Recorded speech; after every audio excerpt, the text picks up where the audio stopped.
Hello and welcome to another video. Today we're going to take a look at some team suggestions for the upcoming Go Battle League meta, the Great League Remix. Great League Remix is just like Open Great League, only they've banned the top 20 most used Pokemon in Open Great League, meaning Pokemon like Galarian, Stunfisk, Registeel, Lantern and Noctowl, for example, are not allowed to be used, blowing the meta wide open and forcing you to think outside the box, which can be very difficult in a very open meta like this. So let's take a look at some teams.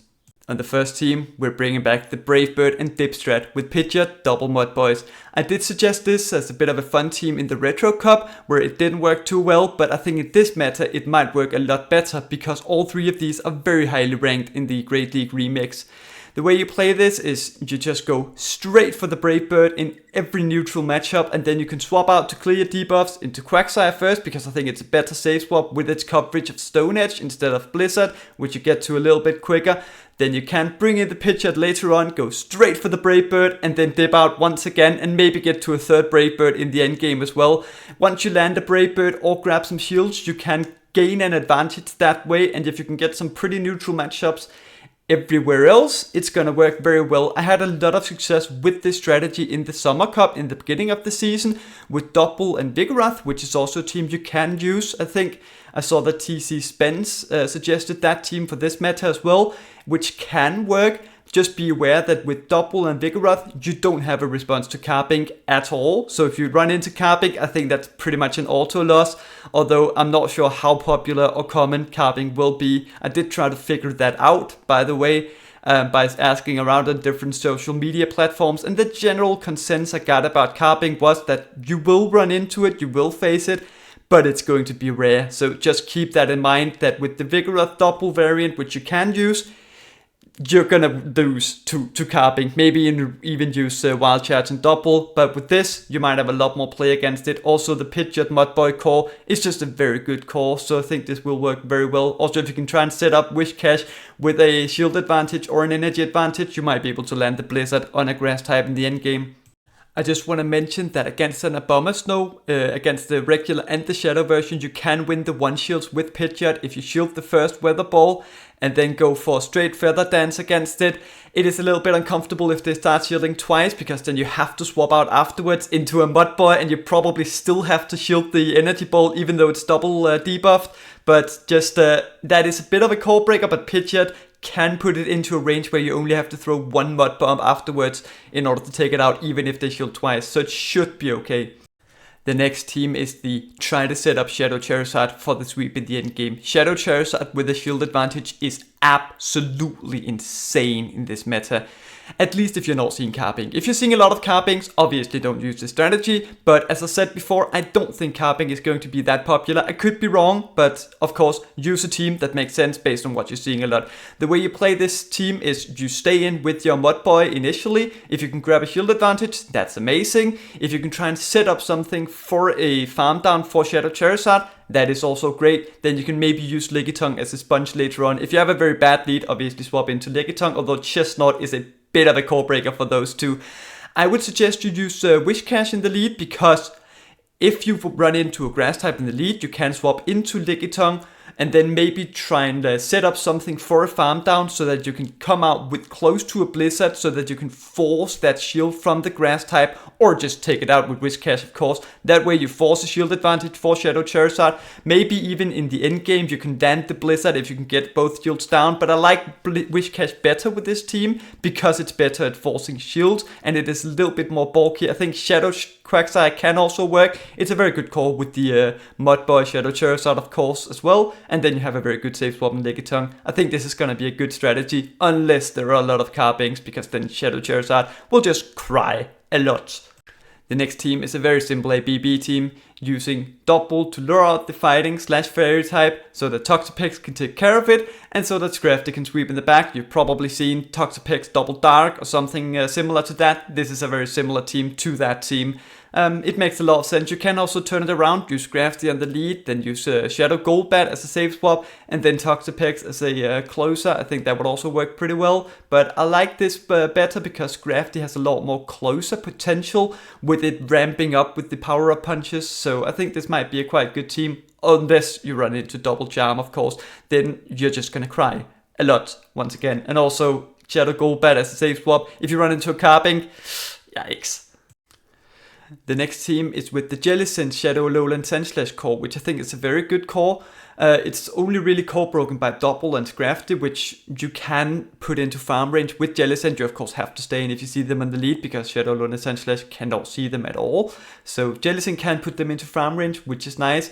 I think Shadow Machamp as a save swap / counter swap, more as a counter swap, is going to give you a lot of value, because I'm expecting to see a lot of Double, Vigoroth, Lickitung save swaps, which Shadow Machamp can really punish. You can also use Shadow Charizard as a save swap, but of course that is, if you see a Carbink, once again, that might be very tough. But if you're not seeing Carbink, Shadow Charizard might make a very good save swap in this meta as well. And then I just think Jellicent and Shadow Lowland Sandslash are two very good Pokemon for this meta. They make for a quite good core, so I think this might be a very good team. Although there isn't a very good save swap if you're using Shadow Machamp, because it's not the best save swap in the world. Better as a counter swap against other save swaps. I want to note that I think Powder Snow might be a real option on Shadow Lowland Sandslash for this meta. You do lose the Cofagrigus and Jellicent matchups, those become quite a lot worse of course, but you pick up stuff like Lickitung, which goes from being bad to very good. And you pick up Stunfisk, the regular version, because of course the Galarian is banned. You make Diggersby a lot better, and also stuff like Drapion and Dragon types, like they become a lot better, those matchups. So I think Powder Snow might actually be a little bit better. Of course, don't TM away Shadow Claw from your Shadow Lowland Sandslash. Only like do it if you have another one that you want to build, then maybe you can have one of each. But Shadow Claw is of course Legacy, so don't TM it away from the Legacy Shadow Claw. I wanted to make two teams with Shadow Charizard because I think it is just that good in this meta. It's so difficult to get around using it with Lickitung, so this is quite similar to a previous team. I've gone with Chesnaught because Chesnaught is very good against water types, like Jellicent and Mudboys. Of course, this team is very weak to Toxapex, so if you're seeing Toxapex a lot, don't use this team.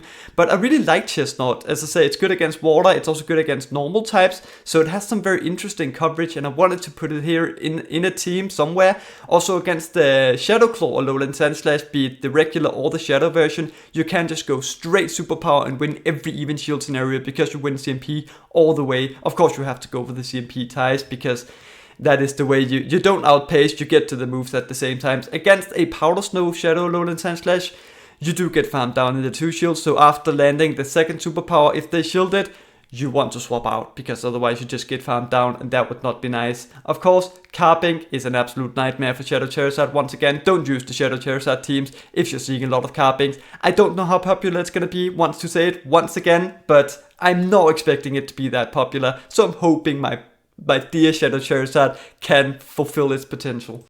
The next team is a double counter user team. I think counter users are going to be very good in this meta, and I think the main counters, if I'm reading the meta correct, to counter users will be Toxapex, Cresselia with Psycho Cut, Fairy types and Ghost types. So I think Golbat might actually be the way to go with countering those. Of course, if you're seeing Confusion users or Future Sight Cresselia, this might be very difficult, but I am really expecting that the counters to fighting types will be weak to Golbat as well. So I'm hoping that that will be the case. Of course, if you're seeing Confusion users, don't use this team. And also Vigoroth will be very good at luring out the Cresselia, Toxapex, Ghost and Fairy types of the world. And then you can sweep with Shadow Machamp in the back. So I think this might make for a very good team.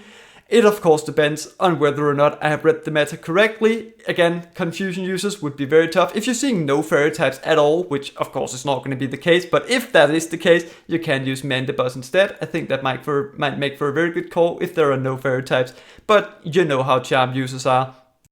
There are probably a few of you out there thinking throughout this video, yes, that is all fine and good, but what about Carbink? And yeah, I'm going to talk about Carbink towards the end of this video. Carbink is going to be absolutely amazing in this meta. And if you have one built, if you spend the resources, good for you. It's going to work well. The reason why I haven't built a team around Carbink is because it is so very difficult to cover for all of its weaknesses. You cannot make a balanced team around Carbink. It will work well because you're going to win most games, but you're also just going to be core broken no matter what you pair with it. Initially, you need to be aware of the grass/ground types. As you can see by the red arrows, those have very good matchups against Carbink, and I'm counting Diggersby and Whiscash and like every grass type toward this as well. So you need to be aware of those if you want to use Carbink initially. So initially I thought Abomasnow, but then you're weak to Machamp, Alolan Sandslash, Toxapex. Like that doesn't make any sense. What I found was what you probably want to do is try to read the meta, figure out what you're seeing a lot. If you're not seeing a lot of fighting types, I would suggest generally go for like generalists, like bulky generalists to pair with it, and just hope that you can overcome some of these core breakers. If you're not seeing a lot of fighting types, Lickitung will work very well with it, but of course then you are a little bit ABA weak to it. It is only a green arrow because Carbink can win the zero shields against the fighting types, so that's a good thing. It doesn't lose that hard in the 1s and 2s, although it's a little bit ugly for it.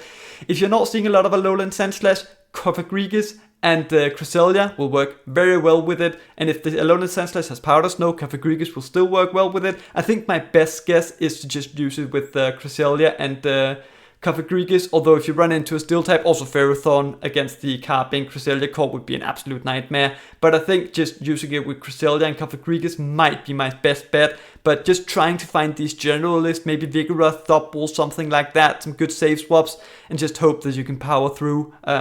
Yeah, Carbink will work well, but you will also end up being core broken in some games. Yeah, try it out. That is the end of this video, but I once again want to thank Yongo Sean for working with me making this graph. You can once again find all these 6 teams, plus 10 more teams, plus all the relevant move counts on his Twitter, link in the description. And also, fun fact of the day, Carbink beats Shadow Alolan Sandslash in the 1-shield scenario with 1 Rock Throws advantage. I also want to say a big thank you to a first member of the channel, you absolute legend. I hope you found this video useful, and I wish you the best of luck with your battles. Thank you for watching, and I hope to see you next time.